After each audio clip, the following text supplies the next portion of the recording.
પહેલાં અમે સાહેબ એકદમ નળિયાવાળા મકાનમાં રહેતા હતા. અમે ચોમાસું આવે એટલે શું છે, ઉપરથી પાણી પડે એટલે અમે અહીં પાણી પડે એટલે પાછા પેલી બાજુ જવાનું, ત્યાં પડે એટલે પાછા પેલી બાજુ ખસવાનું.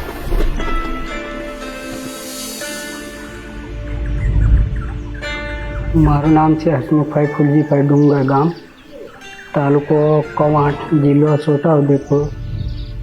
એકદમ અમારે ટાંટા બાંધીએ એટલે અમે પેલા કપાસના કઠિયાના ટાંટા બાંધીને પછી થાબામાં એ રીતે અમે રહેતા હતા. આવા એકદમ ટાંટા ખુલ્લા એટલે અંદર કોઈ બી જનાવર પણ આવીને બેસી જાય છે, પણ એ ભગવાનનું કરવું અમને કોઈ છું નથી. તે ટાઈમે અમારે નીચે ઊંઘવાનું, તે ટાઈમે અમારે લાઇટ હતી કે કંઈ હતું નહીં. ગરમી પડે એટલે છોકરા હતા ને ત્યાં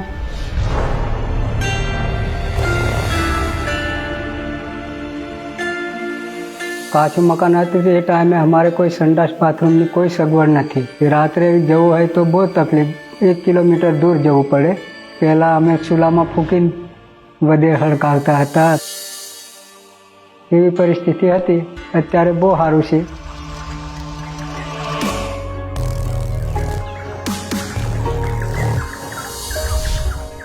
સરપંચ સાહેબ, તલાટી સાહેબે માહિતી આપી છે કે આ રીતની તમારે અરજી કરવાની, ડૉક્યુમેન્ટ બધા આપી દેવાના. અમે જે ડૉક્યુમેન્ટ હતો એ અમે જમા કરાવ્યા છે.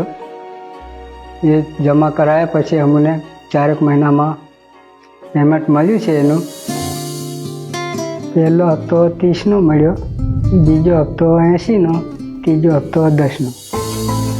પ્રધાનમંત્રી આવાસની સહાય અમને મળી છે. ત્યારે હવે અમારું પાકું મકાન બની ગયું છે. અમે પાકા મકાનમાં રહીએ છીએ. આવાસ મળ્યા પછી પાણી ટપકતું અમારે બિલકુલ બંધ થઈ ગયું છે. હવે અમારે સગવડ પણ ગેસ મળ્યા છે ને પછી વીજળી મળી છે, સંડાસ બાથરૂમ કર્યા છે અમે. અમારે ગંદકી પણ ઓછી થઈ છે. હવે અમે શાંતિથી રહીએ છીએ.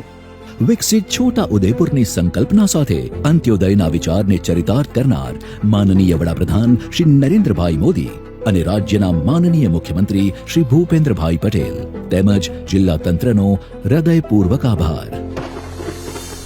વિકસિત ભારત, વિકસિત ગુજરાત.